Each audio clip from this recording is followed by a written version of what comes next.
मोड़े चांदो पर जेल खन उडुकेनाय झारखंड रेन मारांग मुख्यमंत्री हेमंत सोरेन। हला झारखंड रेन मारांग मुख्यमंत्री JMM रेन नेता हेमंत सोरेन जमीन को एमा आदेया झारखंड हाईकोर्ट। तेहिं आयुब पेड़ा रांची रिया बिरसा मुंडा जेल खन रिहाये नाम केदा।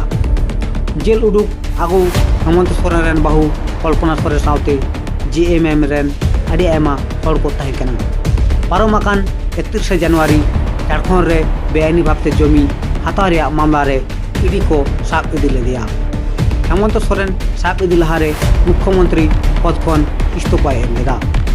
तेहिं जेल खन उडुक सावते ओड़ा हेज काते आज बाबा शिबू सोरेन और आरेन घारंज रेन हर को सावे नापाम कना।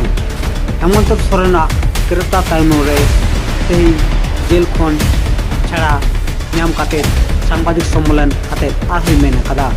एड़े कथा और षड़यंत्र काते को फसाव काते मोड़े चांदो जेल भीतर रे को दोहो लेदिया मेनते।